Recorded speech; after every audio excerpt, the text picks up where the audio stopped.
Bien, buenos días, jóvenes, ¿cómo están? Gracias a los puntuales que están conectados. Vamos a iniciar nuestra sesión de hoy con nuestra clase teórica de administración sanitaria. A ver, voy a intentar grabar la clase más.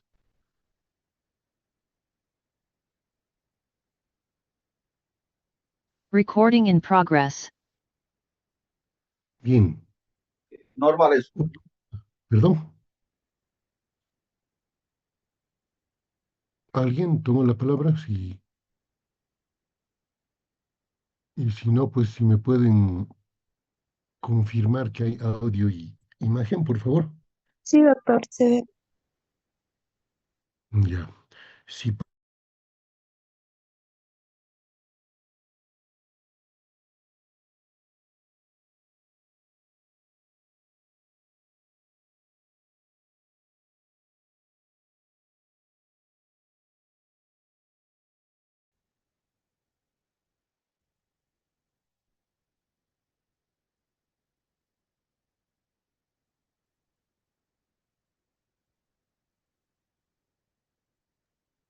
me avisan, por favor, si es que las diapositivas también se van presentando, porque a veces hay ese problema con el Zoom. Bueno, estamos ya casi en nuestra última etapa. Después de la clase nos tenemos que reunir con la comisión organizadora del seminario para comentarles lo que yo ya he avanzado sobre esa organización y ponernos de acuerdo en las actividades que va a hacer esa comisión. Voy a definir con el doctor José Pedro todavía si vamos a habilitar una quinta práctica o no. Mm, En otras rotaciones el seminario era la quinta práctica. Ya hemos cumplido 4 prácticas con ustedes y nos faltaría definir si vamos a hacer una sobre epidemiología hospitalaria o sobre atención segura. Vamos a verlo eso más adelante. El componente ético deontológico es un elemento que, a pesar de nuestras 4 acreditaciones al Mercosur y la quinta que estamos esperando y que considero que nos ha ido también positivamente, es algo que no se puede explicar el por qué nuestro currículum en la Facultad de Medicina de San Simón y en la carrera de medicina no incorpora el elemento ético deontológico como materia. La mayor parte de las universidades públicas y privadas en Bolivia y todas las facultades latinoamericanas y de otros países del norte más inclusive, tienen una materia dedicada a ética y deontología. Y por lo tanto cumplen con ese requisito porque es un elemento fundamental para la práctica médica.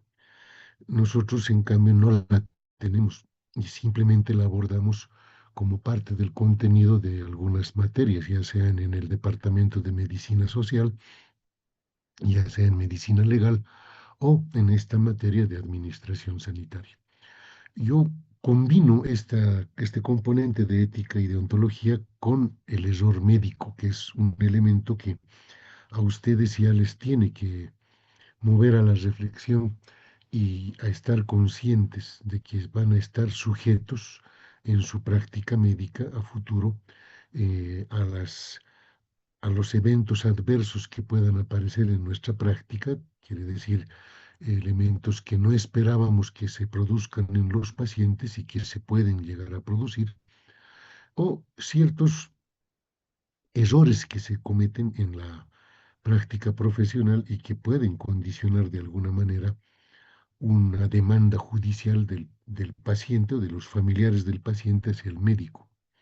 Entonces, es importante que ustedes, por lo menos antes de ingresar al internado, por eso aprovechamos también esta materia, para poder recordar con ustedes aspectos ético-deontológicos que han nacido con la propia medicina. ¿Ya? Ahorita nos vamos a dar cuenta de ello. ¿Cuál es el concepto de ética que nosotros deberíamos manejar?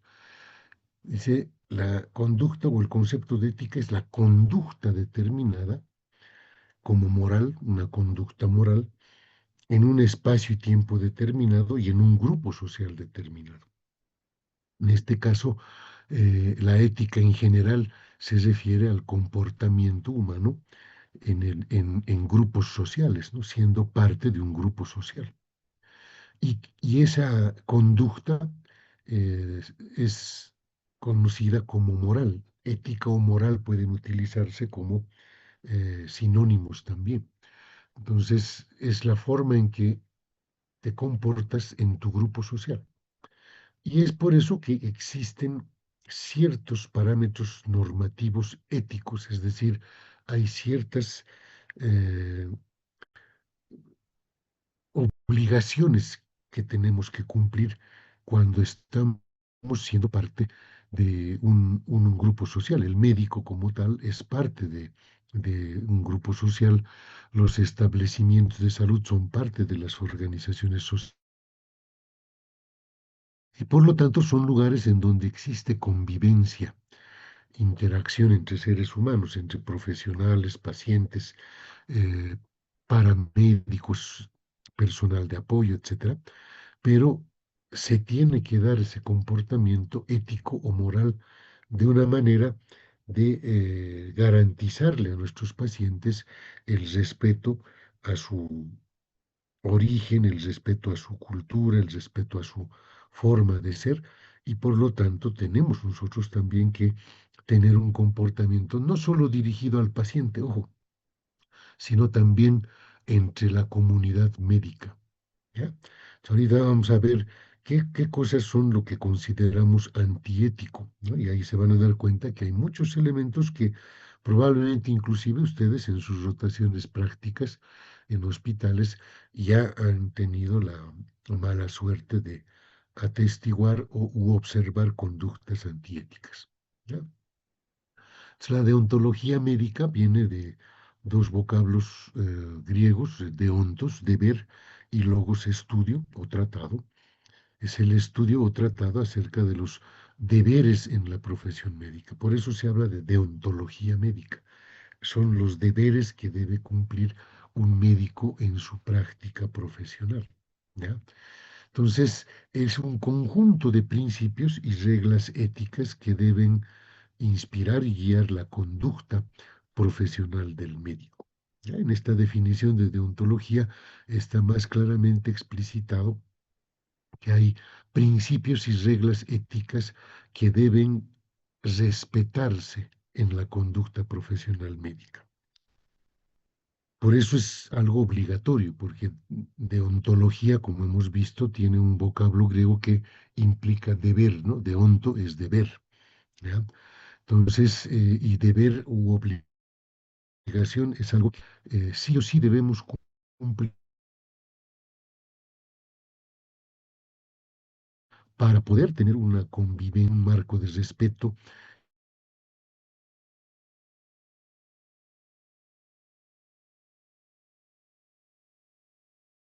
familiares de los pacientes, porque muchas veces también lo que sucede es que el médico no toma en cuenta al entorno familiar del paciente, sobre todo en los ámbitos hospitalarios, y ustedes han debido ver mucho de eso, ¿no? O sea, muchos de sus docentes en los hospitales hasta se escapan de los familiares, se hacen ocultar, se salen rápido, o sea, no quieren encontrarse con nadie de ningún familiar del paciente. Y en muchos casos también ustedes han debido ver cómo los profesionales médicos no se comunican correctamente con el paciente. Entonces, son aspectos que ustedes ojalá puedan llegar a corregir para la práctica médica profesional de cada uno de ustedes a futuro. Cuando hablo de antideontológico, antiético en la medicina, si se observa la diapositiva y si se está la diapositiva modificando todo el tiempo para que puedan seguir ustedes la explicación, estas cosas existen, ¿ya? No están escritas de una manera despectiva ni queremos generalizar a toda la comunidad médica, ¿ya? Pero sí en el día a día de la práctica médica existen conductas antideontológicas que no se cumple con los deberes del médico. ¿Ya? Médicos ladrones. Ustedes dirán, ¿cómo van a hablar así de los médicos, pobrecitos? Hasta los están matando en los bloqueos, etcétera, ¿no? Hay, lamentablemente, en nuestra comunidad médica algunos que se aprovechan de su condición médica para lucrar con el paciente. Y en muchos casos hasta de manera deshonesta. Hay historias que hemos escuchado ya, perdón,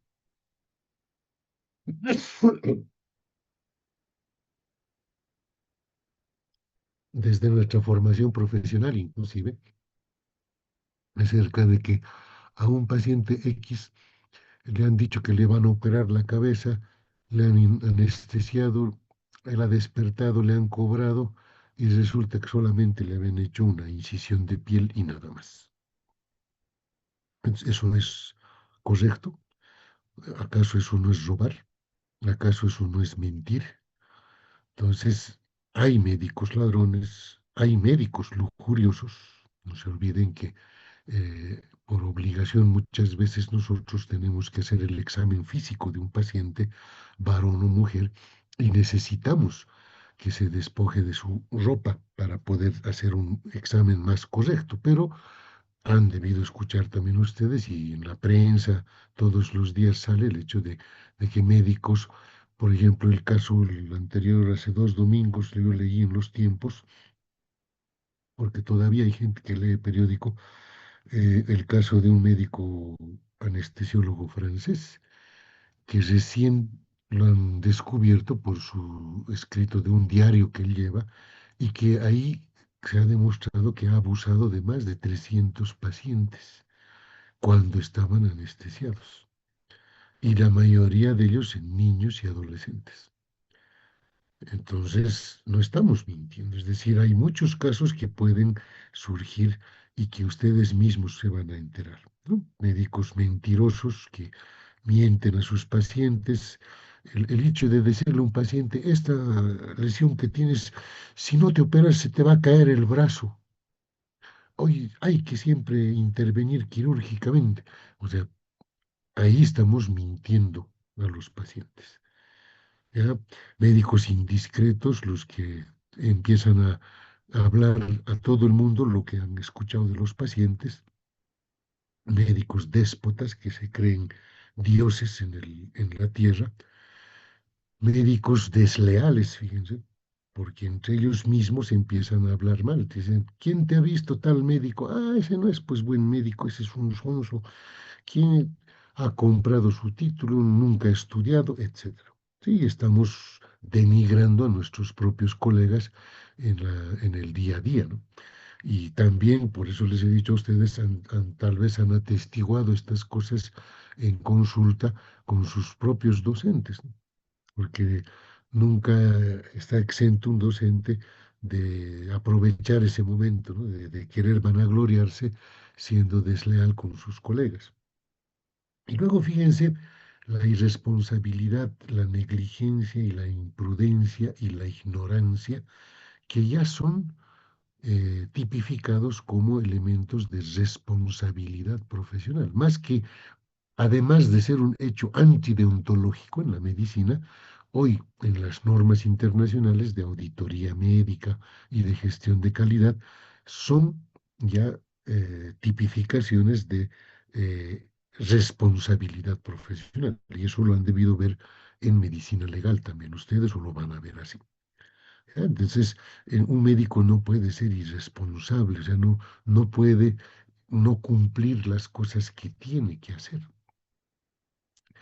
Eh, Sin embargo, la prensa hoy en día ha hecho eco de que todo acto médico negativo sea entendido por la población como negligencia, ¿no? Y eso está mal, porque la negligencia es la peor forma de la responsabilidad profesional.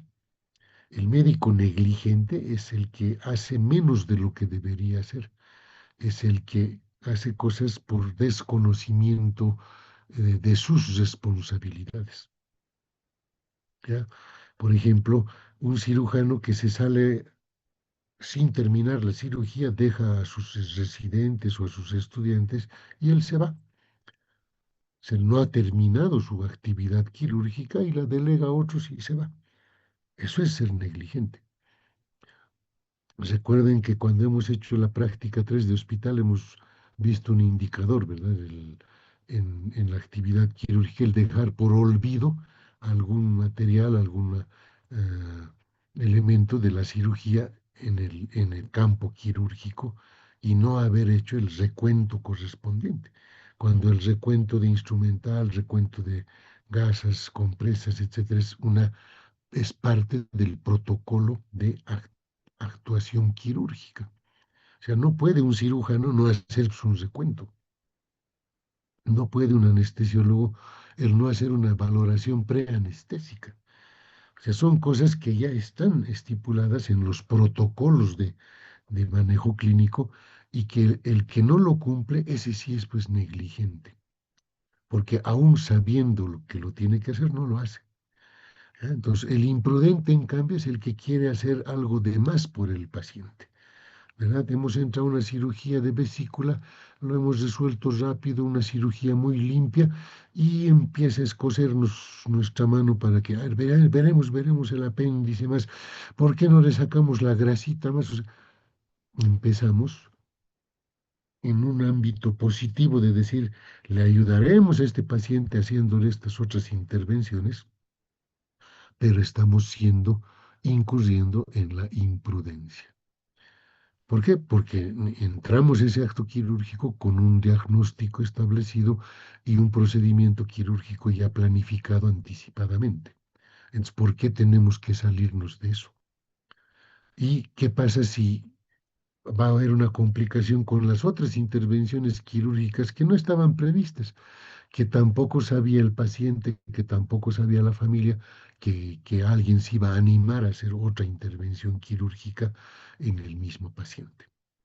Y médicos mal formados que por su ignorancia cometen errores también es algo antideontológico. El que estudia medicina tiene que saber que toda su vida tiene que seguir estudiando. Todo el tiempo tiene que estar actualizándose, que la medicina y la ciencia médica, la farmacología, la tecnología y la biotecnología avanzan todo el tiempo. Entonces, tenemos que estar informados de todos los avances científicos a través de actividades de actualización, ¿no? La lectura de artículos recientemente publicados, la asistencia a eventos científicos, congresos, cursos, actualizaciones, entrenamientos, etcétera. ¿Ya? Entonces, eso es para que vean ustedes que esto se ve todos los días. Y no estamos diciendo que todos los médicos lo hacen. Ojo, estamos diciendo de que en la comunidad médica no faltan ejemplos de actitudes antideontológicas.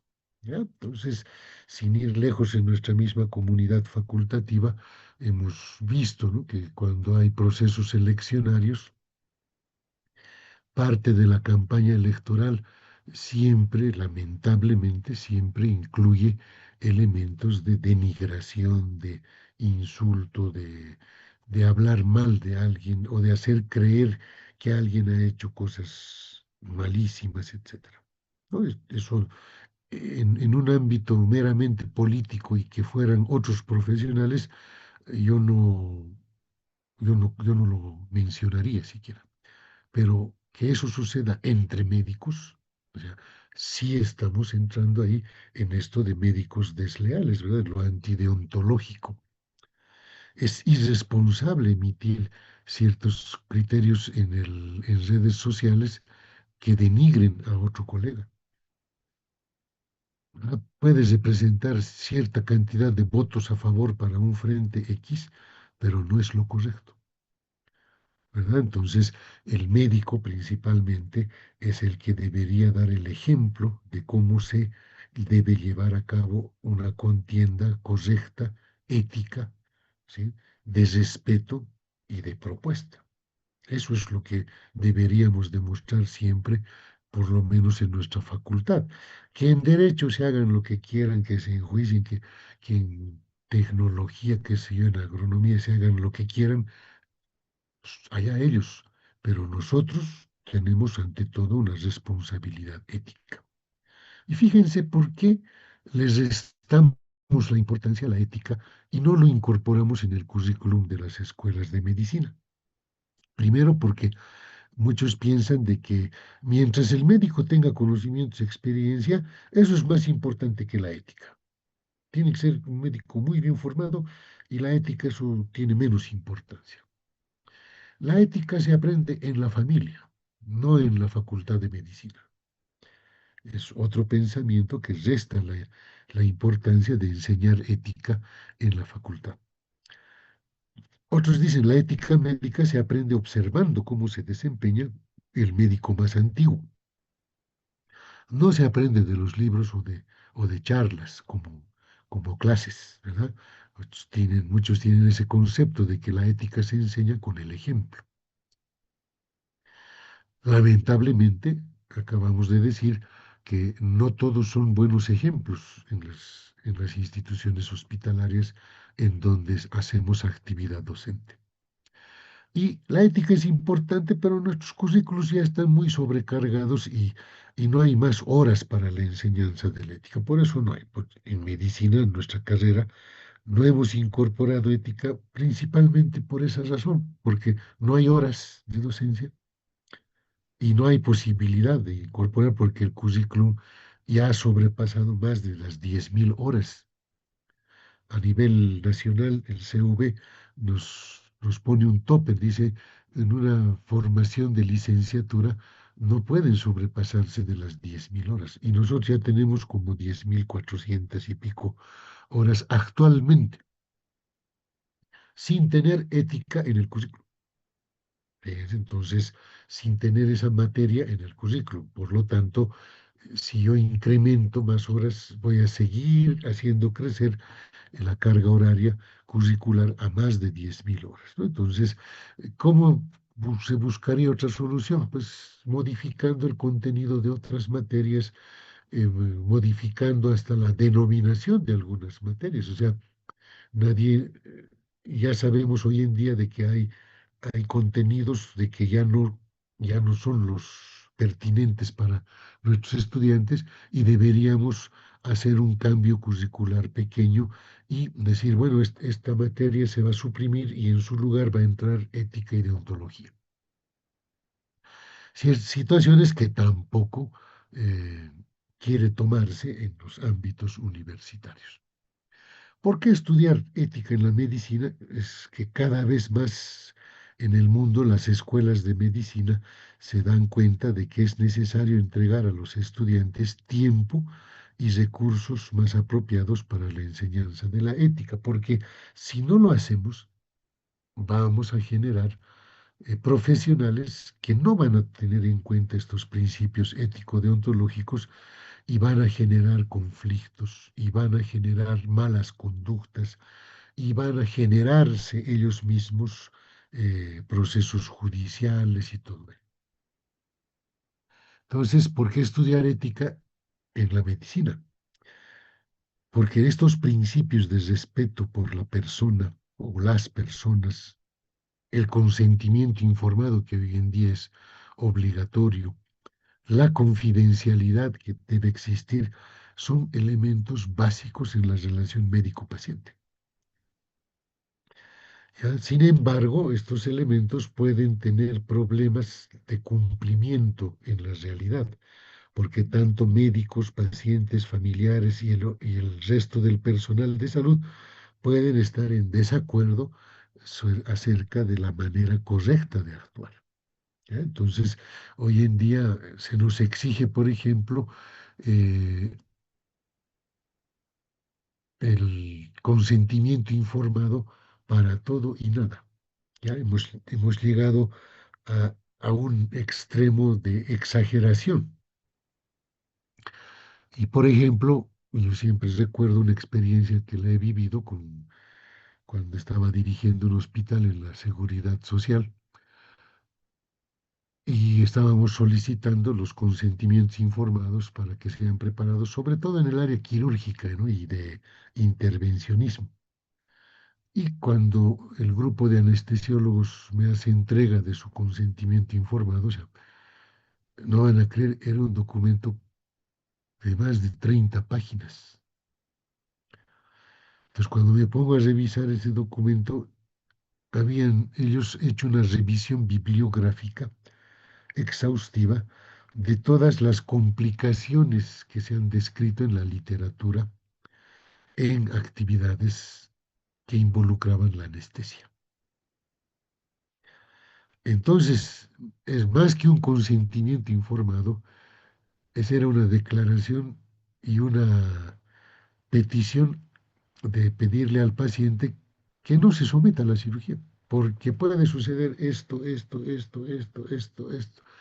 O sea, imagínense describir hasta casos clínicos aisladísimos que han ocurrido, que se han publicado obviamente en algunas revistas científicas, pero que son pues casos que, que no son una evidencia científica como tal, pero hasta eso lo han incluido. O sea, el que leía ese consentimiento informado acababa diciendo, no, mejor me iré nomás a mi casa, prefiero morirme de viejo o aunque sea de lo que sea, pero aquí me va a pasar algo.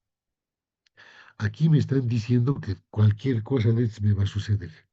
Entonces, fíjense cómo se puede ir hasta el extremo negativo de las cosas.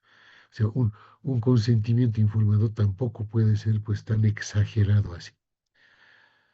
¿Ya? O sea, hay obviamente accidentes anestésicos muy que por su frecuencia se han descrito.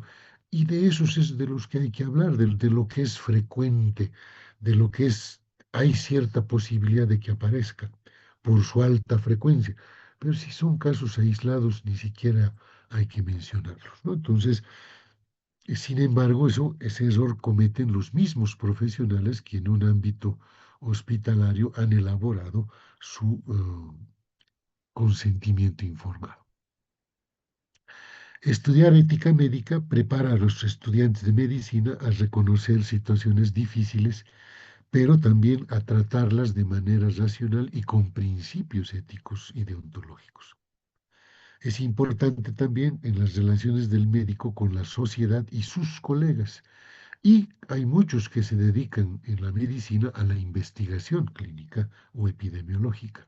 Y también es bueno conocer los principios de la ética y bioética para investigación médica, porque también ahí hemos tenido la triste experiencia en la Segunda Guerra Mundial con los nazis, los experimentos que se han hecho con los judíos y que han sobrepasado eh, grandemente estos límites éticos y deontológicos, ¿no? O sea, querer estudiar a ver cuánto tiempo va a aguantar una persona si le ponemos gas. O sea, eso ya no eso ya transgrede el humanismo, ¿no? De la conducta humana que tenemos que tener. O sea, ¿cómo vamos a utilizar a los seres humanos como si fuesen animales de laboratorio? Y ha sucedido, ¿no? Por eso es que se han generado los principios de la ética y bioética en la investigación, también que los vamos a mencionar más adelante. La relación médico-paciente, entonces, es una relación que hay que entenderla en donde está el médico, que es un servidor con deberes de cumplir, y un paciente, un usuario con derechos a exigir. Y esto tiene que servir para todos, porque ustedes también algún rato van a ser pacientes. O sea, no toda su vida van a ser médicos nada más. En algún momento se van a enfermar y van a necesitar atención médica, ¿verdad? Entonces, también tienen que entender que esto aplica para todos. Entonces, la relación médico-paciente es una relación entre personas, ¿no? Cada uno tiene derechos y deberes. Y esta relación debe ser beneficiosa para ambos, ¿no? Para el paciente, que debe beneficiarse de nuestro conocimiento, de nuestras competencias profesionales, y que también el médico deba beneficiarse del paciente en el momento en que tiene que, digamos, pagar el servicio que ha recibido. O sea, deontología médica ha nacido con Hipócrates, el padre de la medicina, que lo ven acá en esta imagen. Entonces, la deontología médica es el estudio de obligaciones y derechos del profesional de la salud en el arte de curar.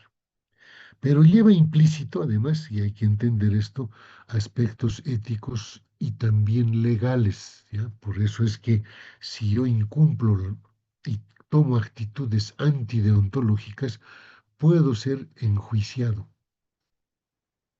Lo han visto, ¿verdad? A mí me van a enjuiciar por negligencia, por imprudencia, por eh, ignorancia, por no cumplir normas de tratamiento, protocolos de tratamiento, etcétera. ¿Sí? Se me van a enjuiciar por eso.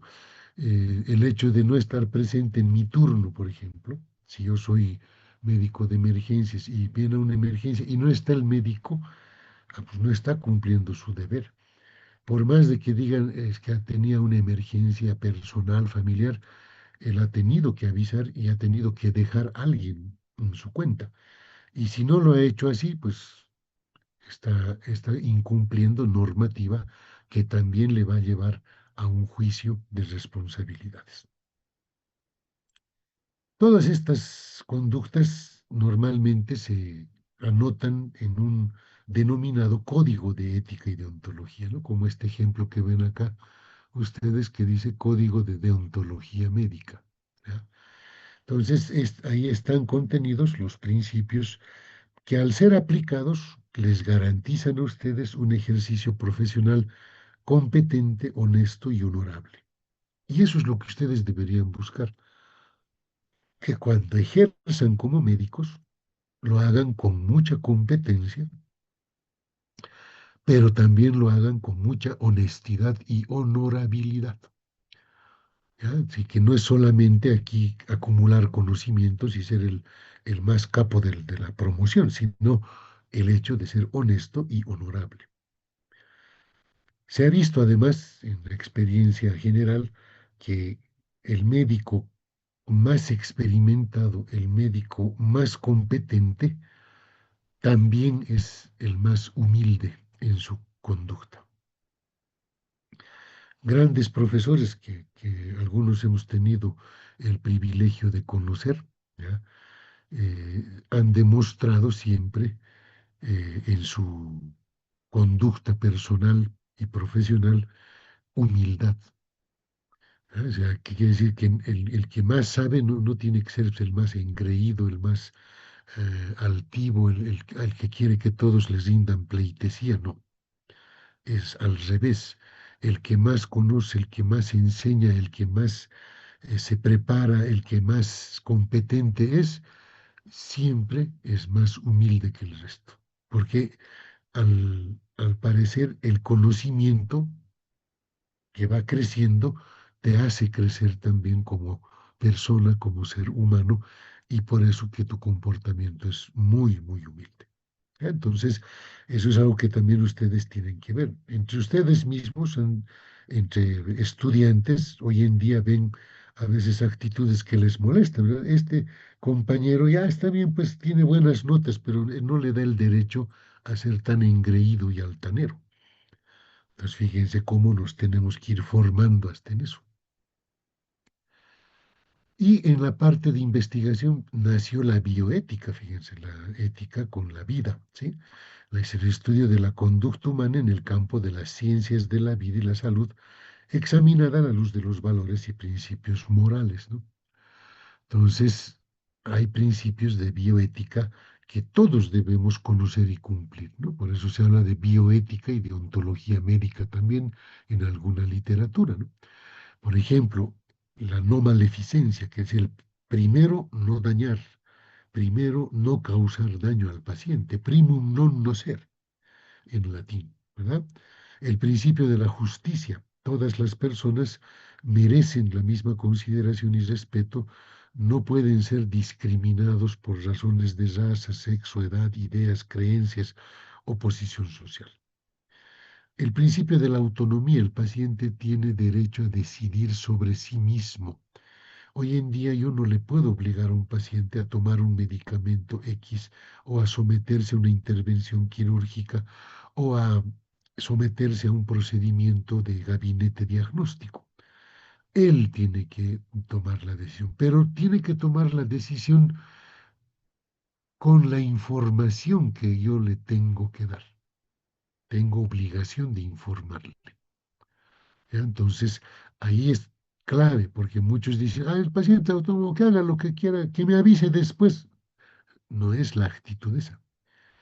Otra cosa es decir, el paciente es autónomo, sí, y yo ya le he expuesto las opciones que tiene.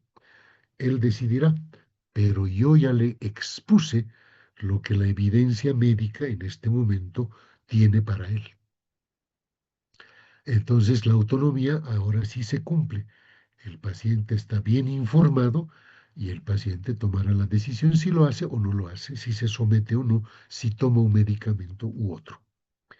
Y por último está el principio de la beneficencia, el que debe procurarse el mayor beneficio posible a los pacientes. Siempre que hagamos alguna intervención, los beneficios deben ser mayores que las, si ustedes quieren, posibilidades de daño.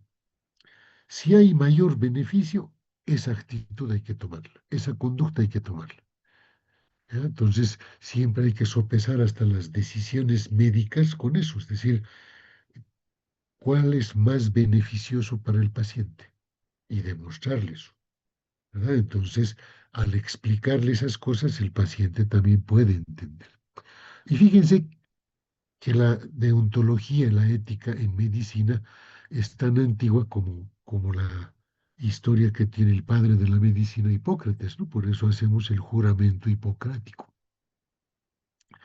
Ustedes cuando reciban su título de profesionales van a estar en un acto en el que les van a entregar su diploma académico, pero también les van a hacer el juramento hipocrático. Y si no lo conocen, el juramento hipocrático, fíjense acá, habla de guardar lealtad a la profesión médica, al de viviré mi vida y desempeñaré mi práctica con honor y rectitud, como dice acá.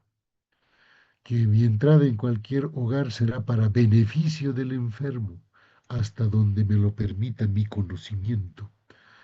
Viviré de espaldas al mal y a la corrupción, y no tentaré a otros a incurrir en vicios. Practicaré mi arte de medicina con el propósito de curar enfermos.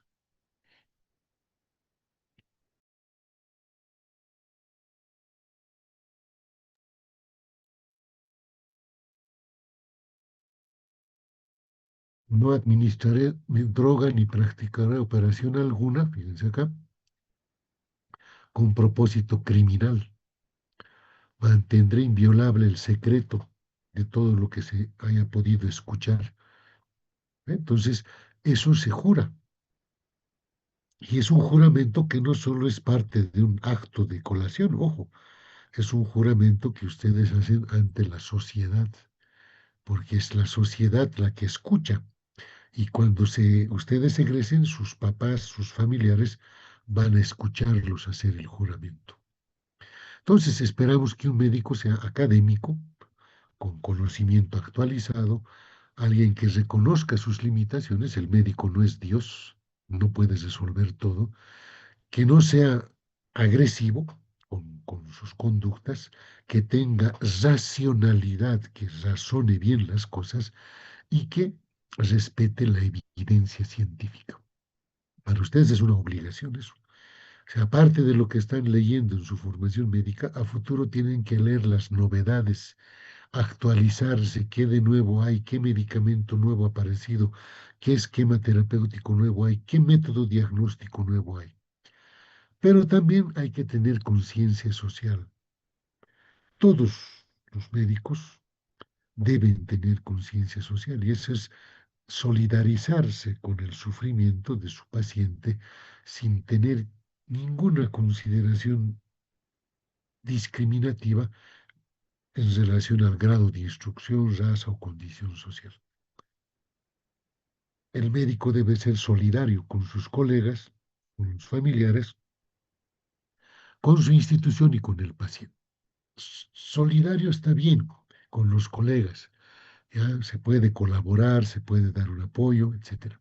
Pero yo he aprendido un principio ético deontológico de uno de mis profesores de cirugía, el doctor Julio Montaño, ya fallecido él hace muchos años, que él nos decía siempre en las clases, era nuestro docente de técnica quirúrgica en el gastroenterológico, y él nos decía siempre, ni te brindes ni te excuses, haz lo que tienes que hacer.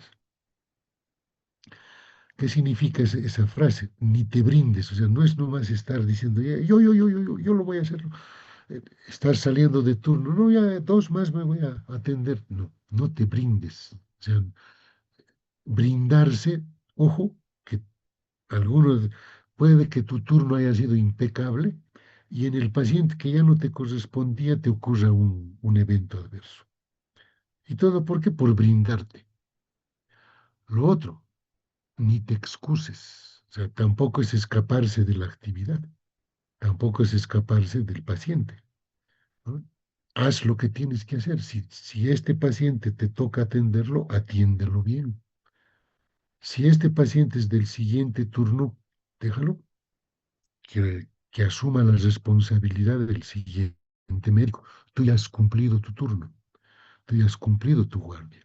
Ah, pero es que estaba en código azul, ha hecho paro. Ah, obviamente que eso escapa a toda la generalización. Es decir, eh, si hay un código azul, tengo que ayudar, pues eso es mi obligación como médico, ¿no? Si hay un paro cardiorrespiratorio y yo estoy cerca, tengo que ayudar con la reanimación. Pero eso implica solidaridad, ¿verdad? Porque también ir al extremo de decir, no, yo estoy saliendo de mi turno, hay un código azul, ¿qué me importa? Fíjense, o sea, ahí donde está tu actitud ética. Entonces, hay que ir sopesando todos esos elementos. Y un médico debe ser humano, ¿no? Tratar al paciente con empatía, considerar bien el dolor ajeno, respetar la identidad. Y esto es importante, no despersonalizar al paciente ni ser paternalista con el paciente. No despersonalizar, no es el paciente de la vesícula, ¿no? Tiene un nombre, tiene una identidad ese paciente. El paciente del tumor de cáncer, ¿no ve? El paciente de la cirugía de cabeza, eso es despersonalizar a una persona. El paciente de la 217, eso demuestra que ni siquiera conoces a tu paciente. Y no ser paternalista, eso de decir niñita, hijito, mamita, etcétera, tampoco es parte del humanismo médico que debe practicarse. Ser respetuoso con el secreto profesional, que lo hemos leído en el juramento hipocrático, y fíjense, se han publicado inclusive antes de entrar al año 2000, antes de cambiar de milenio, ha habido una publicación del Real Colegio de Médicos en Inglaterra, y ellos decían los 8 roles del médico contemporáneo. Se ha publicado en 1999, a finales, porque ya estábamos entrando al nuevo milenio. Y los médicos ingleses decían, hay 8 roles que debe cumplir el médico del año 2000, a partir del año 2000. Primero, fíjense, médico experto toma las decisiones clínicas apropiadas. Un médico que está muy bien formado y toma las decisiones clínicas apropiadas. Un médico comunicador, educador, humanista y sanador. Un médico colaborador que trabaja en equipo. Un médico que sabe administrar bien los recursos, administrador de recursos. Un médico defensor de la salud. Un médico aprendiz estudiante, es decir, que se considera que siempre está aprendiendo, que nunca se deja de aprender. Un médico investigador. El médico, por esencia, debería hacer investigaciones. Un médico docente. El médico, por esencia, debería ser un buen profesor. y un médico como persona ética, fíjense el número 8. Entonces, eso es algo que buscamos hoy en día lograr en nuestros profesionales que van a ir egresando, ¿ya? Y que esperemos, pues, asuman esa conducta ética con sus pacientes. En la investigación, fíjense, se ha generado el famoso código de Nuremberg, en donde se habla del consentimiento de la persona, consentimiento a ser parte de una investigación. Yo ya no puedo obligar a nadie a entrar a una investigación, tengo que pedirle su ingreso bajo consentimiento informado voluntario. Tengo que hacer investigaciones que den beneficio para la sociedad, que ayuden a mejorar la atención médica, que ayuden a mejorar las conductas médicas para tener mejores resultados con los pacientes. Una investigación que ayude a evitar daños a los pacientes. Garantizar personal técnico capacitado en las investigaciones no es nomás delegar a un estudiante y a alguien que no está muy capacitado para la investigación. Y la libertad de decisión de los pacientes que participan. Hoy en día, por más de que un paciente haya entrado a un estudio con consentimiento informado, si ese paciente desea salirse, lo puede hacer y nadie le puede impedir dejar la investigación. Pero ha firmado un consentimiento, puede ser, pero es su derecho, ¿ya? Es su derecho el permanecer en el estudio o irse. Vino la declaración del Helsinki, ¿no? Enfatiza el respeto y aplicación de principios éticos en investigaciones médicas en seres humanos. Está dirigido al personal médico que hace actividad asistencial y científica para proteger la vida, la salud, la dignidad, la integridad, el derecho a la autodeterminación, la autonomía, la intimidad y la confidencialidad de la información. Y esta declaración nos sugiere de que se elaboren bien los protocolos de investigación y que esos protocolos sean sometidos a comités de ética y bioética de investigación para que haya una revisión de los principios éticos ahí. Luego viene el informe Belmont, fíjense, en julio del 74, para la protección de investigación biomédica y del comportamiento. ¿Sí? Hay que distinguir entre práctica médica e investigación. Hay que respetar los principios éticos básicos, respeto a las personas, beneficencia y justicia, y la aplicación obligatoria, fíjense, del consentimiento informado, la evaluación de riesgos y beneficios en el estudio, y los cuidados que deben tenerse en la selección de los pacientes que van a entrar al estudio. Hay más pautas éticas, fíjense, la OMS en el 2002 ha publicado pautas éticas para la investigación y experimentación biomédica en seres humanos.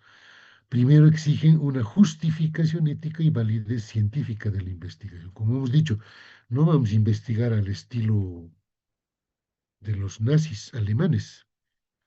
No, no, hay que investigar algo que esté con una justificación ética y una validez científica, con comités de evaluación ética y con consentimiento informado. Hay que cumplir esos elementos cuando se hace ahora investigaciones con identificación de beneficios y riesgos cuando vamos a entrar en un estudio, consideración de poblaciones vulnerables, por ejemplo, qué pasa con los individuos que no son, que tienen incapacidad para dar consentimiento informado, poblaciones y comunidades con recursos limitados, personas vulnerables, niños, individuos con trastornos mentales, mujeres como sujetos de investigación, mujeres embarazadas.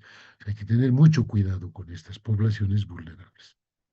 Proteger la confidencialidad es fundamental y el derecho a tratamiento e inclusive compensación de sujetos perjudicados. O sea, si un paciente que ha entrado a mi estudio por causas relacionadas al estudio ha sufrido algún daño, yo tengo que darle una compensación. Hoy en día, cuando se ha empezado a estudiar drogas para el SIDA, se piden voluntarios. porque nadie puede obligar a probar una nueva droga, ¿verdad? Entonces, han habido voluntarios, sí, porque muchos de los pacientes sidáticos en los inicios del SIDA, que sabían que ya no había cura para el SIDA, decían, ¿no?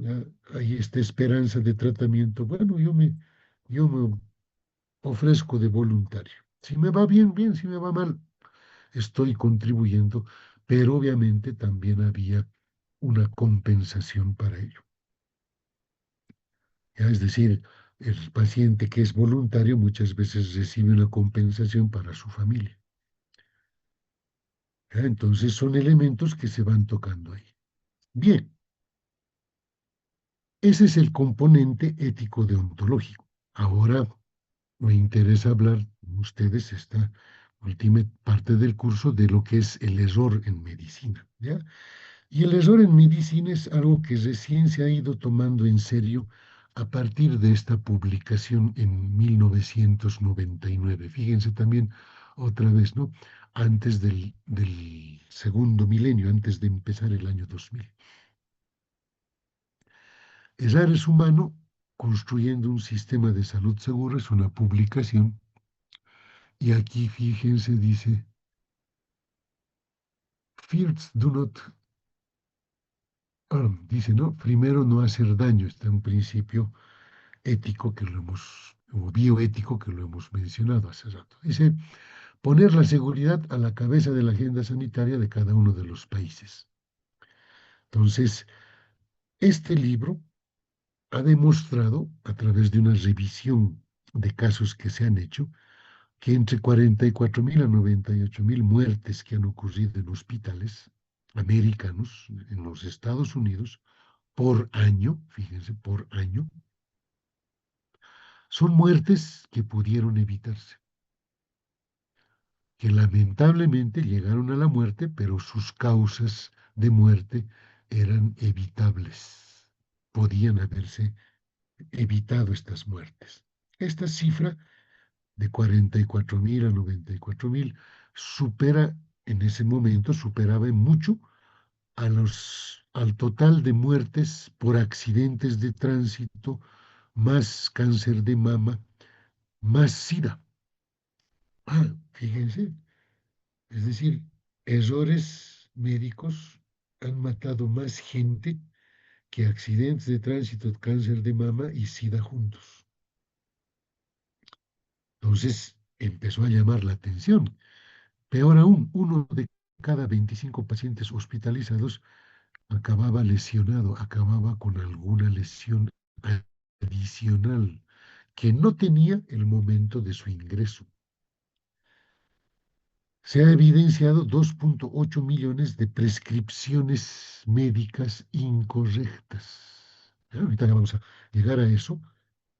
Y se ha llegado a una cifra total de 3 a 4% de eventos adversos, ¿ya? En los pacientes. Y de ellos, del 1 al 2% por errores médicos. Ojo, chicos, errores médicos. Ojo, chicocas. Jóvenes, pongan mucha atención en esto que estamos viendo. Dice, aunque los porcentajes parezcan bajos, esta magnitud es inaceptable en salud. ¿Cómo será nuestra situación en cuanto a errores médicos? Fíjense ahora, errores médicos, ¿dónde ocurren? ¿En qué parte del proceso de la atención ocurren? ¿Y qué tipos de errores médicos hay? Es importante que estemos al tanto de ello. Hay errores que se denominan de omisión y hay errores de comisión. ¿Qué significa? Errores de omisión por algo que no hicimos y que deberíamos haber hecho, pero hemos omitido hacerlo, por cualquier causa. Es decir, no vamos a analizar en este momento por qué no has hecho algo. Muchos nos van a decir, es que no he hecho porque no lo veía necesario en el paciente. En ese momento yo no consideré que era importante, etcétera, ¿no? Y otros peores son los errores de comisión, ¿sí? Porque es algo que lo has hecho en tu acto médico, atendiendo a un paciente. O errores de planificación en la atención del paciente. No has enfocado bien cómo vas a manejar al paciente. Y errores por fallas en los individuos y en los sistemas de salud también existen. ¿Ya? Entonces, ¿cómo será nuestra situación? Vamos viendo cuáles son los errores más frecuentes y ahí está el primer elemento que quiero que ustedes tomen en cuenta. Los más frecuentes, en primer lugar, están los errores de medicación. Por eso es que yo había propuesto a los docentes de farmacología en la facultad que ya era tiempo de borrar la imagen de que farmacología es la materia más difícil de la carrera de medicina y que deberían ellos preocuparse de hacer una reorganización de la materia en dos elementos. La mitad del contenido que sea farmacología general.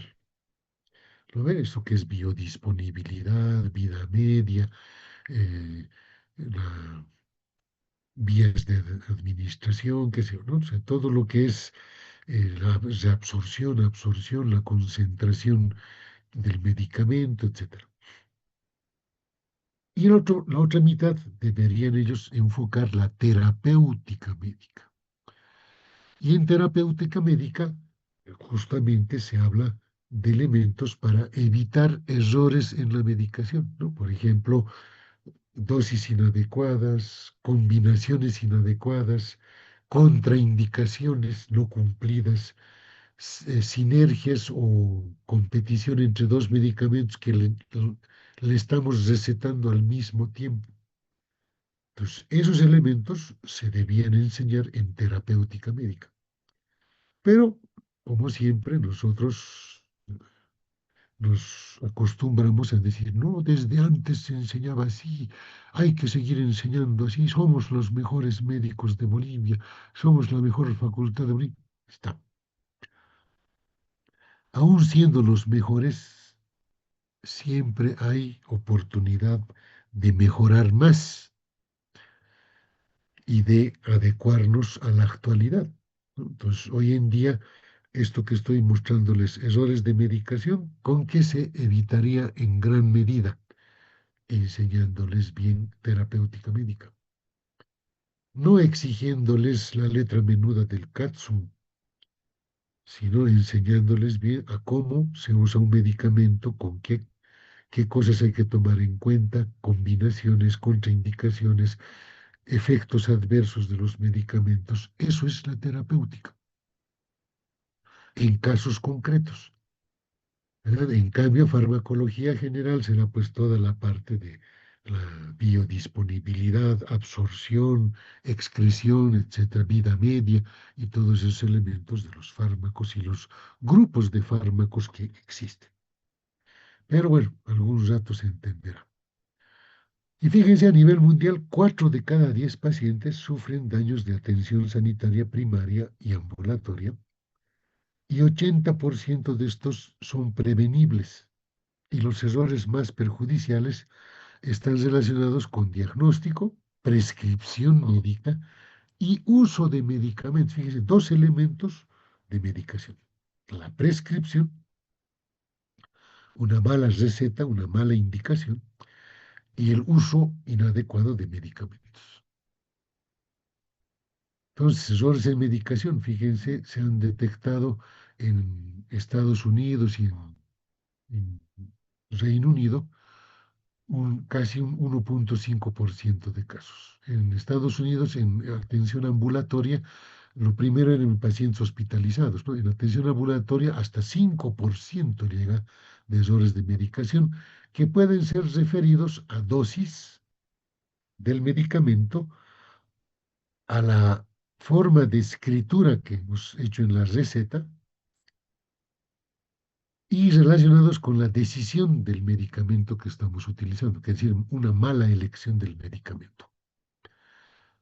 Entonces, fíjense, estamos manejando mal dosis, estamos a veces manejando mal la decisión de qué medicamento voy a utilizar y estamos prescribiendo mal. En las órdenes o recetas, ¿qué se ve? Letra ilegible, la famosa letra de médico, instrucciones incomprensibles, confusión de nombres, confusión de dosis y confusión de presentación del medicamento. En farmacia también pueden agregarse errores, ¿no? Cuando el paciente va con su receta, a veces en la farmacia confunden el medicamento, le dan una cantidad diferente o le dan la presentación equivocada del medicamento. Nosotros le hemos dado inyectable y le han dado para vía oral, o viceversa. Le dieron para vía oral, pero en la farmacia le han dado el inyectable. Entonces son elementos que pueden suceder. Y también en la administración, fíjense, enfermería en los hospitales, ¿no? En enfermería les enseñan siempre a verificar paciente, droga, dosis, vía, el horario correcto o no. Pero a pesar de ello, hay fallas en verificación de órdenes incompletas, ilegibles o cuestionables también. O la misma enfermera no cumple su protocolo, es decir, no verifica, ¿es el medicamento o no? ¿Es la dosis? ¿Es el paciente o no? ¿Es el horario o no? Entonces, es una labor de enfermería en los hospitales, el paciente hospitalizado, porque el médico no está dándole el medicamento, o falla en la verificación de órdenes, o las órdenes son incompletas, o son ilegibles, o son órdenes cuestionables. Aquí no sé por qué no. Ahí está. Errores por medicación, ¿cómo se puede prevenir? Fíjense, en algunos casos el uso de código de barras, informatizar puede ayudar para manejar correctamente los medicamentos, tener protocolos estandarizados de tratamiento, o sea, con medicamento, dosis, esquemas terapéuticos, con horarios, tiempo de duración, etcétera. Y lo mismo manejar un listado de medicamentos. Tampoco le vamos a dar todo lo que quiera algún médico, ¿verdad? Todo hospital tiene un listado de medicamentos. Entonces, los errores de medicación son una de las principales causas de lesiones y daños evitables en los sistemas de atención de salud. Se estima que en todo el mundo el costo asociado a errores de medicación asciende a más de 42.000 millones anuales. 42.000 millones, fíjense. Todo eso por errores de medicación. Y nos creemos infalibles y nos creemos dioses. Otros errores que pueden ocurrir son los de diagnóstico e interpretación de pruebas. No sabemos leer, no sabemos interpretar o hemos subestimado algún resultado de una prueba diagnóstica. Otros errores, complicaciones quirúrgicas y postquirúrgicas, cirugías de sitio equivocado, caídas de pacientes dentro del hospital. Entonces son elementos que se han ido verificando. Por eso muchos hoy en día tendemos mucho a que la permanencia del paciente en el hospital sea lo menos posible. Porque mientras más tiempo se quede en el hospital, está siendo sometido a más riesgo de eventos adversos, de accidentes, de lesiones, de infecciones, ¿ya? Entonces, no es conveniente eso. Entonces, los errores más frecuentes que se han visto, hemos dicho, ¿no? Infecciones, por ejemplo, relacionadas con la atención sanitaria, afectan a 7 o 10 de cada 100 pacientes hospitalizados en países de ingresos altos y en países de ingresos bajos y medios respectivamente, ¿no? 7 en países de alto ingreso, 10 de cada 100 en países de bajo y mediano ingreso. ¿Qué quiere decir esto? Que han entrado con X diagnósticos al hospital y se les ha sumado una infección intrahospitalaria. Obviamente esa no la tenían antes de entrar al hospital, la han adquirido en el hospital. ¿Y por qué aparece esa infección intrahospitalaria? Por malas medidas de bioseguridad y malas medidas de desinfección y todo ello en el mismo hospital. ¿Ah? ¿Quién tenía que haber visto eso? el director del hospital, el epidemiólogo del hospital, el comité de infecciones intrahospitalarias, etcétera. Procedimientos quirúrgicos poco seguros. Dice que provocan hasta un 25% de complicaciones en los pacientes. Anualmente, casi 7 millones de pacientes quirúrgicos sufren complicaciones significativas y de estos 1 millón fallece o durante la intervención o inmediatamente después del postquirúrgico. Entonces, los procedimientos quirúrgicos se relacionan mucho con complicaciones y muerte. Ojo con esos datos. La práctica de inyecciones poco seguras puede darse en entornos de atención sanitaria y pueden transmitir infecciones, por ejemplo, VIH, hepatitis B, hepatitis C, y plantean un peligro directo para los pacientes y profesionales sanitarios. Hay una carga estimada de 9.2 millones de años de vida perdidos por discapacidad y muerte en todo el mundo por culpa de estos errores de inyección poco segura.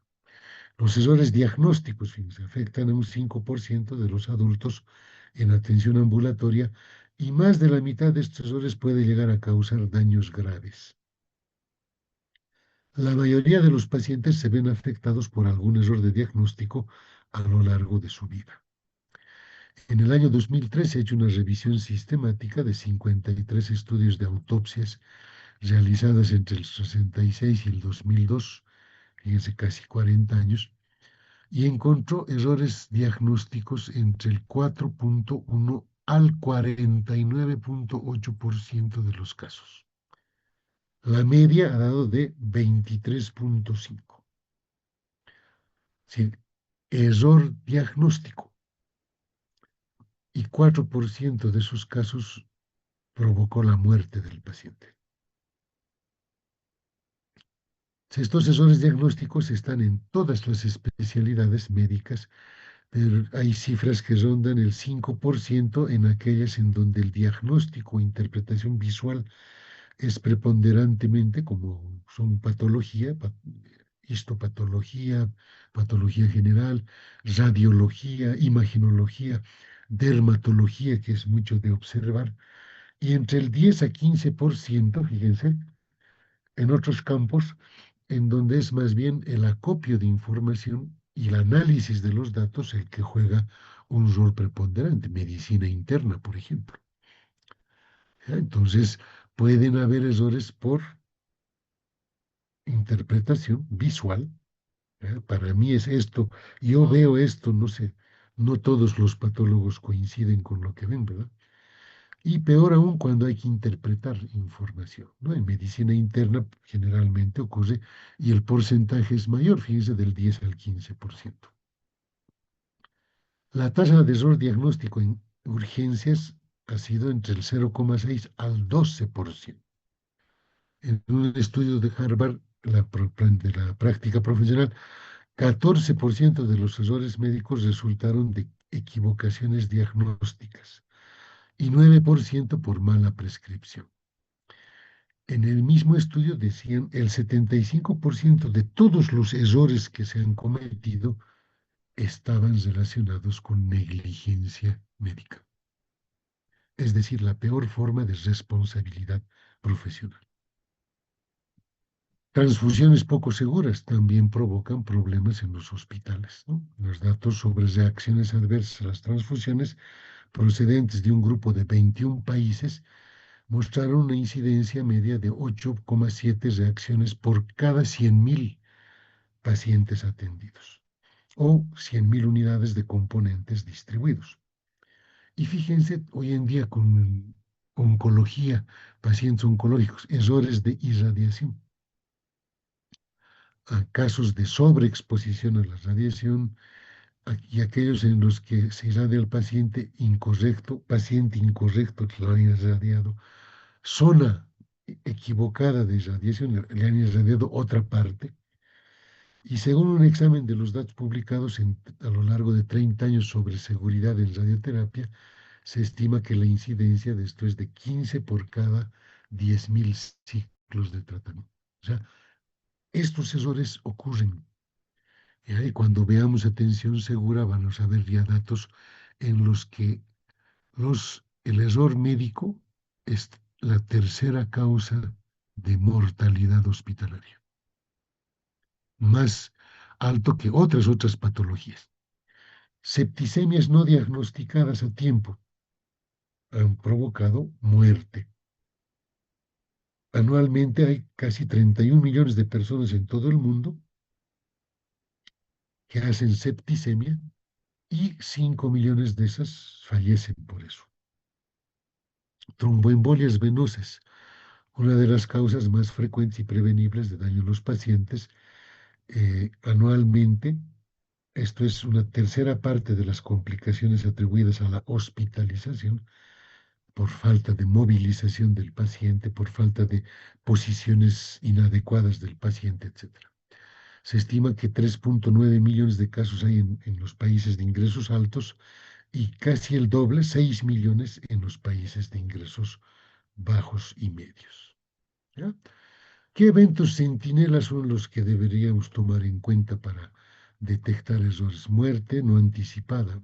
Todo fallecimiento en hospital, por eso hay que revisarlo, por eso se audita, por eso nos debe preocupar por qué se ha muerto un paciente en el hospital. Suicidios, violaciones, secuestros, cirugía del paciente equivocado o de la cirugía de la parte del cuerpo equivocada. Ya son pues eventos en los que ya es el estándar aquí debería haber sido cero, ¿verdad? El estándar de referencia debía haber sido cero, pero cuando ocurre algo, es un evento centinela que nos obliga pues a revisar. Fíjense, hemólisis por transfusión. O sea, no podemos seguir cometiendo errores transfusionales, ¿no? ¿Qué hacer cuando ocurre un error médico? Pues terminamos con este punto. Primero, no hay que ocultar el error. ¿Ya? Hay que revelar el error, hay que discutir el error, poner los intereses del paciente primero y además es un acto de honestidad. Si yo he fallado, o sea, no tengo que decir, "Shh, cállense, no le digan nada al paciente", no es así. Cometer el error no es el pecado más grave es no reconocerlo y ocultarlo encima, ¿ya? Entonces, ¿por qué no quieren revelar los errores los médicos? Por temor a las consecuencias, por ignorancia de la obligación de informarse, no saber cómo informar o no molestar al paciente. Hay que revelar los errores porque permite aprender de estos, es una oportunidad para mejorar la atención, para reducir estos errores, reconocer el derecho de los pacientes a estar informados y la participación del paciente. O sea, médico que quiere ocultar un error no es lo ético, no es lo correcto, ¿ya? O sea, hay que hablar de ello. No revelar errores causa fallas en el compromiso de servir, daño adicional físico y mental y la posibilidad de mejorar la seguridad del paciente se disminuye más. ¿Por qué demandan los pacientes a los médicos? Por las molestias y sufrimientos causados por ausencia de explicación. Es increíble cómo no les gusta a nuestros médicos explicar a un paciente qué tiene, qué le estamos haciendo, por qué le estamos pidiendo algo. ¿Ya? Eso es carencia de honestidad, la resistencia a pedir disculpas. O sea, el paciente hasta te va a decir, yo le voy a meter un juicio porque ¿cómo no me va a informar? Y le gana el juicio, chicos, les gana. Porque mientras el médico no demuestre que le ha explicado, le ha informado, o sea, es culpable de eso.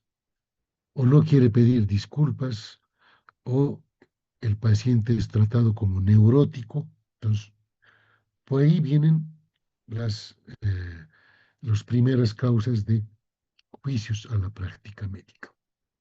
Entonces, el error médico es algo con lo que ustedes van a vivir todo el tiempo. Y la mejor forma de evitarlo es tener una mejor competencia, mejor conocimiento, estudiar todo el tiempo, repasar las cosas que nos hayamos olvidado, estar actualizados con la ciencia médica, respetar la evidencia médica. Si hacemos todo eso, chicos, estaremos tranquilos en nuestra práctica, ¿ya? Entonces, esta presentación ya está en la plataforma y también les he pasado al chat que tenemos, al WhatsApp, así que ya lo tienen para eso. Nuestra siguiente clase va a ser de atención segura y luego vamos a tener otra clase de epidemiología hospitalaria.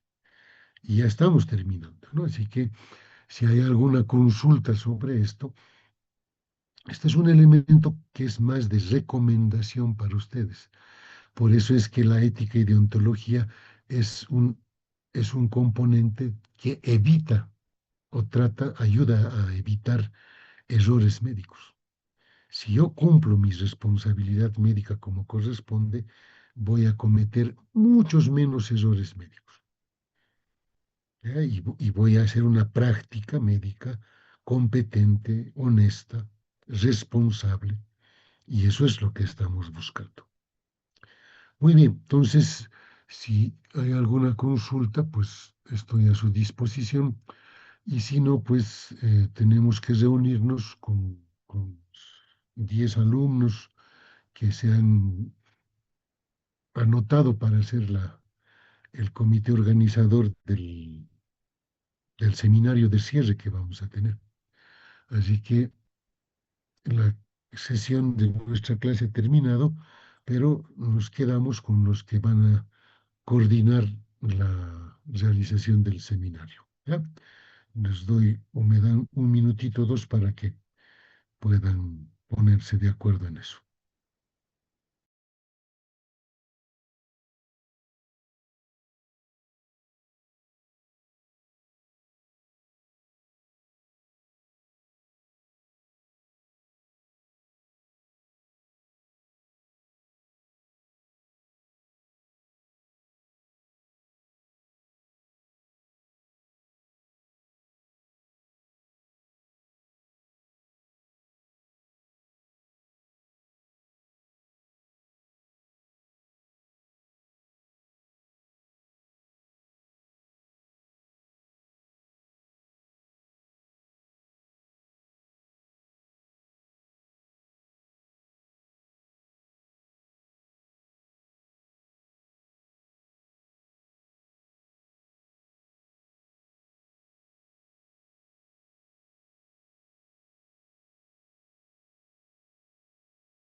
Recording stopped.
Bien, ahorita están 9 personas. No sé si son todas las que están dispuestas a organizar el seminario.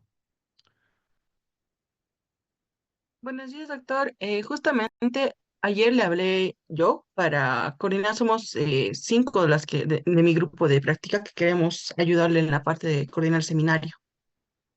¿Ya? ¿Quiénes son? Paola Andrea, Natalie Byron, Mical Calle y Yoshi Samer, pero no ha podido, no está ahora, se ha debido salir, doctor. Pero somos en sí 5. Ya. Pero en este momento son 8. Los otros 3 también Juan Diego. Juan Diego, estás 2 veces conectado. Entonces son 7.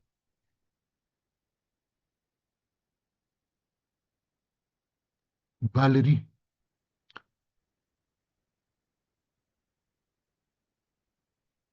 ¿van a participar en la organización?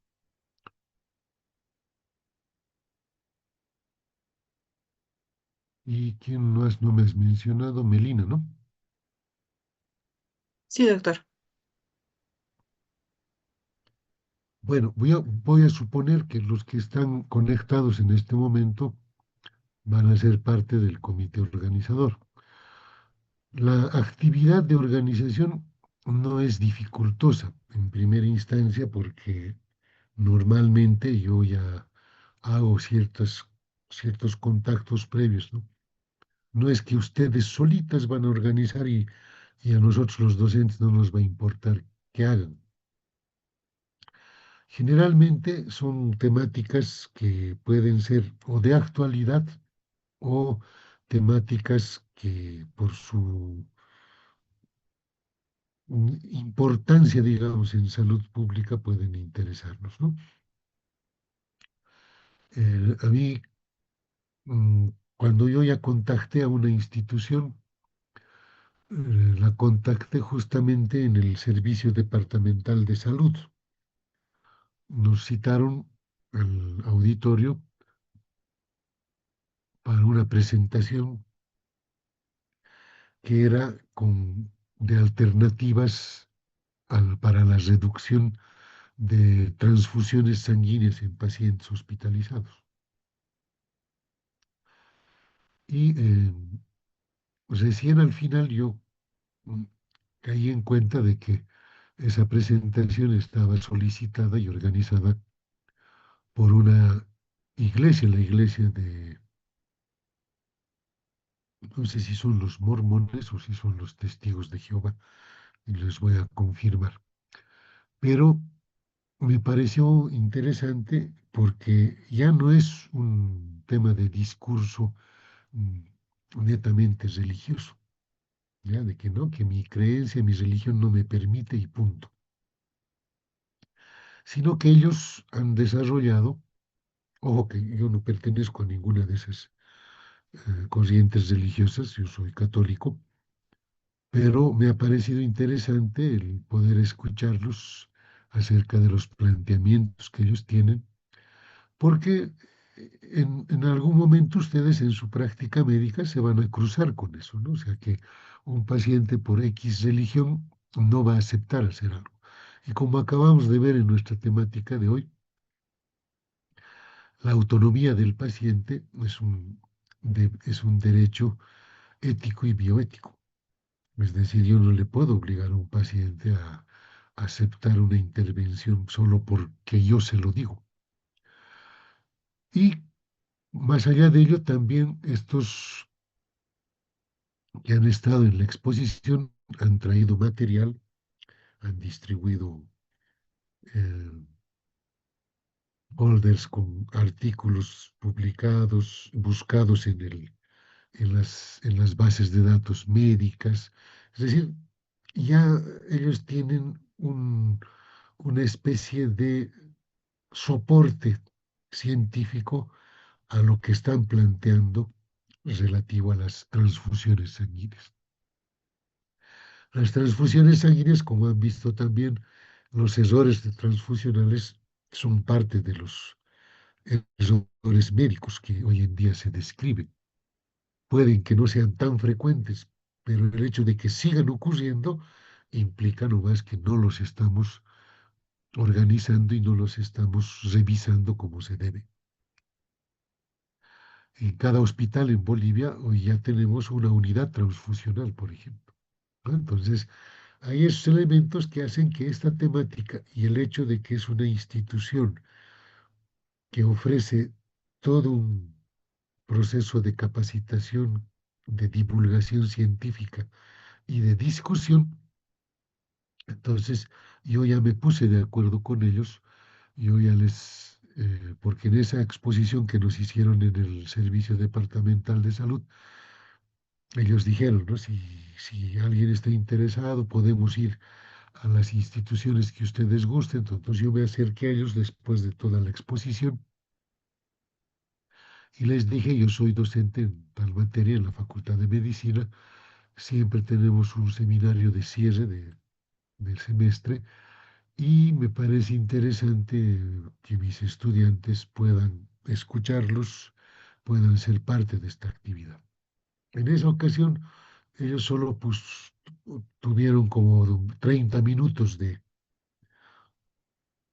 tiempo para expresar sus cosas. Y yo me di cuenta que obviamente ese tiempo era insuficiente. Entonces, por eso les dije, creo que es más adecuado que ustedes dispongan de más tiempo. Nosotros en el seminario de mi materia disponemos entre 2 horas a 2 horas y media. Más de eso yo no puedo prolongar las actividades, les digo, porque es cansador para la gente. Esta es una actividad curricular, es una actividad en la que tienen la obligación de asistir los estudiantes y en este momento yo tengo más o menos 116 estudiantes registrados. Eso es lo que les interesó más a los señores estos y aceptaron. Ya me contacté 2 veces con ellos y ya establecimos la fecha que está en nuestro cronograma, que es si mal no recuerdo, el 7 de julio. A ver, esperen un ratito, lo verificaré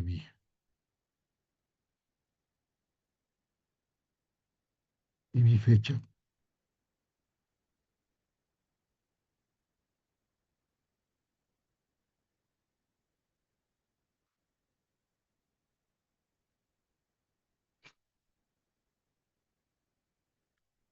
¿Tiene alguno de ustedes Doctor, 7 de julio cae día lunes, si no estoy mal. entonces, 5 de julio, ¿no? Sábado.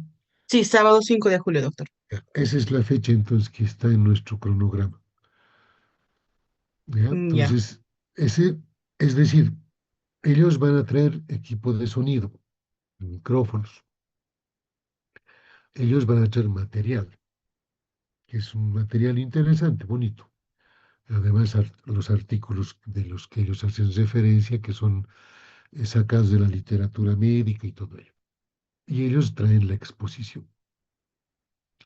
Hacen una primera exposición acerca de su componente de visión desde el punto de vista de su religión acerca de las transfusiones, que no es nada adoctrinante por si acaso, porque yo he estado presente también en esa charla y para mí no ha sido desde ningún punto de vista algo adoctrinador, sino más bien informativo.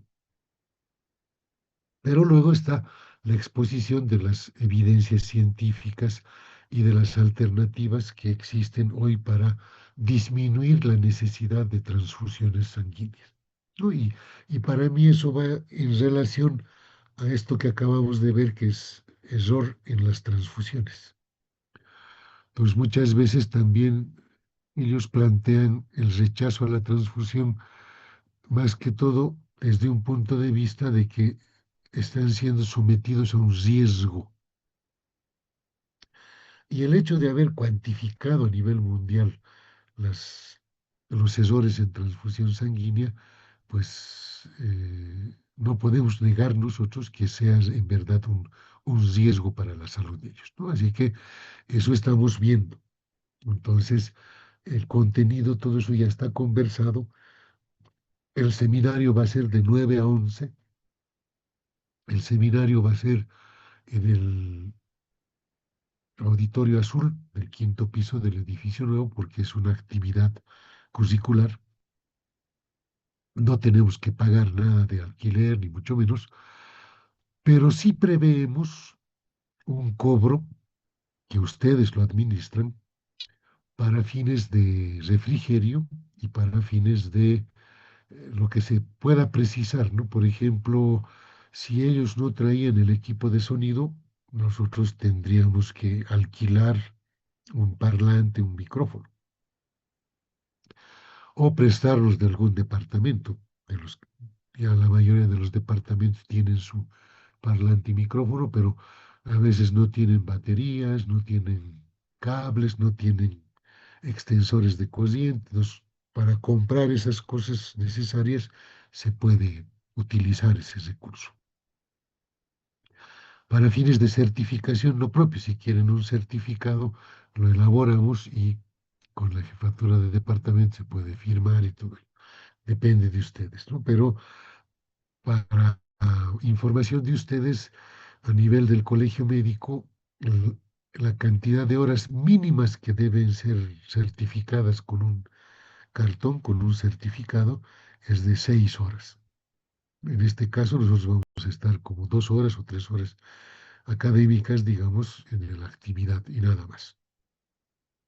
Por eso no sé si podemos hacerlo o no, la certificación ya dependerá de ustedes.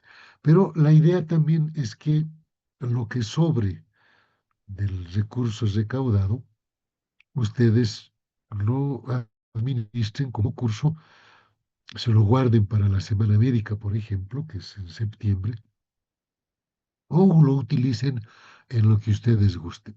Mi persona y el doctor José Pedro no nos vamos a involucrar de ninguna manera en nada del manejo económico. Por eso es que en el comité ustedes tienen que tener una o dos personas encargadas del componente económico, ¿no? Es decir, de los cobros, pueden pagar ellos anticipadamente o pueden pagar el mismo día del evento, pero ojo, estamos indicando que es una actividad curricular, es decir, hay la obligación de todos los estudiantes de la rotación de administración sanitaria de asistir.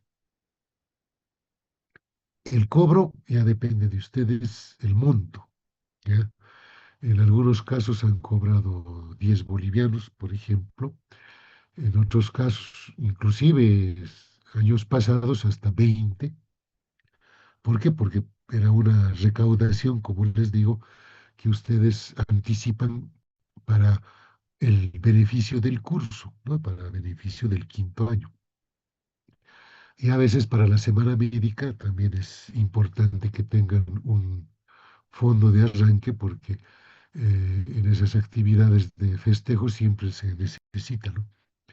Siempre se necesitan recursos para compra de equipos, de materiales, insumos, qué sé yo, ¿no? A lo que ustedes precisen, en lo que ustedes vean. No se olviden que el quinto año tiene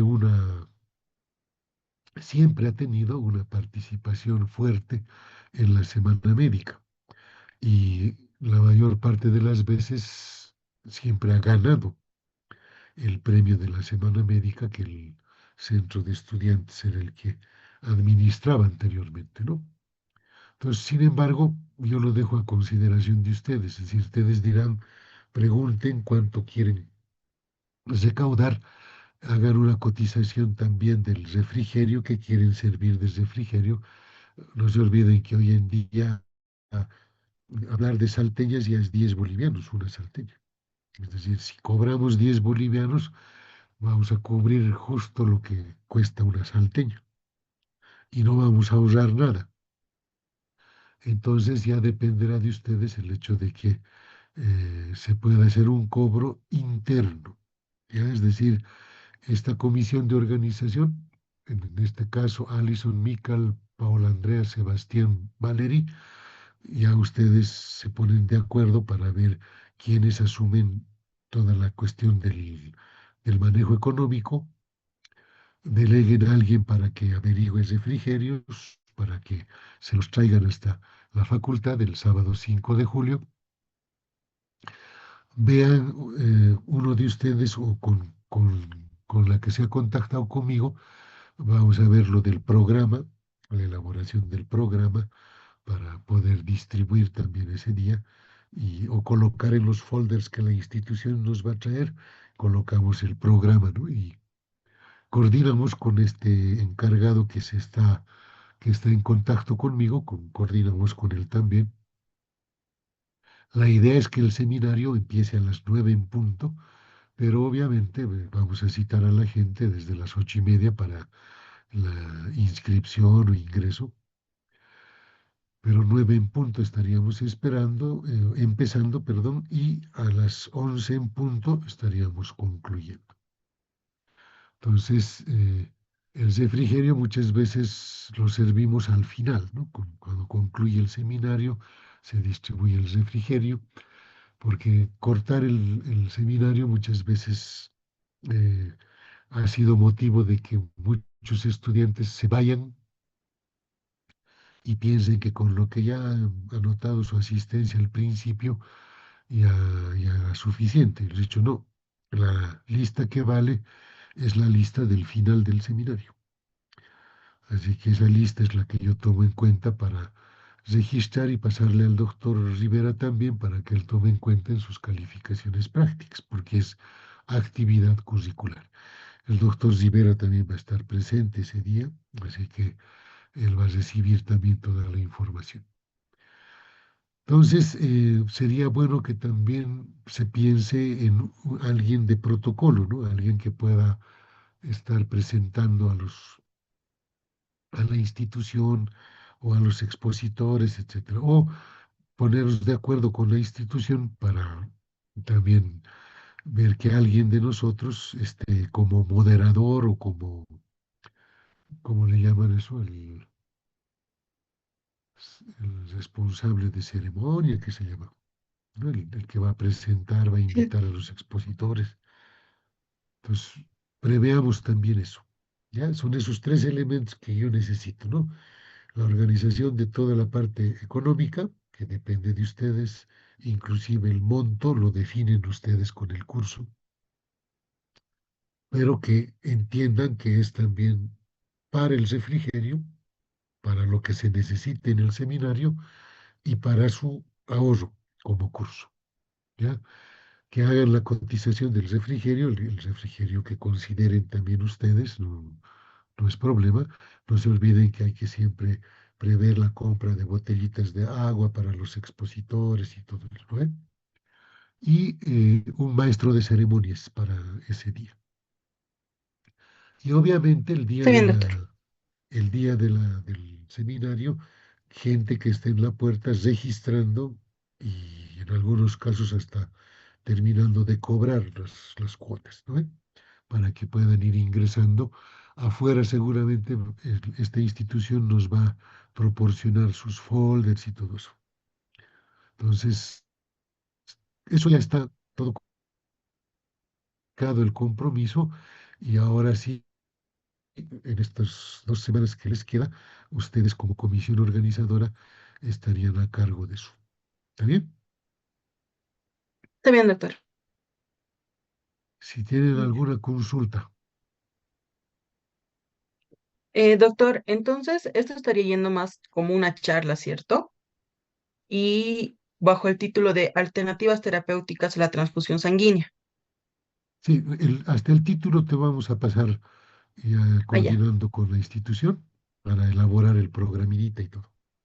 Allá, perfecto, doctor. Y otra cosa, entonces esto se limitaría solamente a los estudiantes de la materia o podríamos hacerlo público para que participen más personas.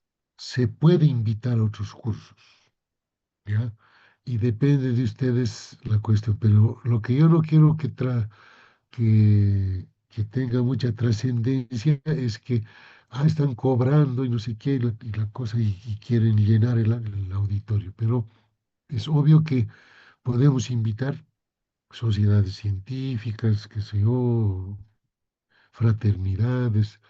Eh, Pueden ustedes elaborar un afiche eh, digital para poder distribuirlo en los distintos cursos, pero en el afiche, ojo, que no aparezca nada del costo, ¿ya? Está bien, doctor. Simplemente la temática, dónde va a ser, el horario, y que es parte de la materia de administración sanitaria, ¿no? Bien, doctor, listo. Entonces eso lo coordinamos contigo, ¿no? Más, yo estoy todos los días en el CEDES, en el edificio de epidemiología que está al fondo, en el edificio de ladrillo, en el segundo piso es mi ubicación. Si necesitan algo de entre 8 a 2 estoy ahí. Y después de las 2 nos comunicamos por WhatsApp para encontrarnos en la facultad si gustan, porque puedo yo saliendo del CEDES también reunirme con ustedes. Yo voy a enviar hoy mismo otro WhatsApp al contacto que tengo con esa institución para poder ver que él envíe su material para que podamos ir elaborando el afiche, ¿no? Y el Listo, doctor. programa. ¿Ya? Ya. Entonces nos mantenemos en contacto. Tú me mandas la lista de todos los que van a estar en el comité organizador. Hemos acordado que no deban ser más de 10. Ahorita estamos conversando con 5. Con Sí, estos 5 para mí es suficiente. Es decir, pueden organizarlo tranquilamente. Pero si ustedes consideran que pueden llegar hasta 10 personas, el grupo de organizadores, yo no tengo problema. También van a tener una compensación evidente en la calificación práctica, ¿no? De listo, eso doctor. ¿ya? Bien, si hay alguna consulta más, me dicen. Yo creo que por ahora no, doctor. Vamos a estar ya hablando entre los que estamos ahorita en la reunión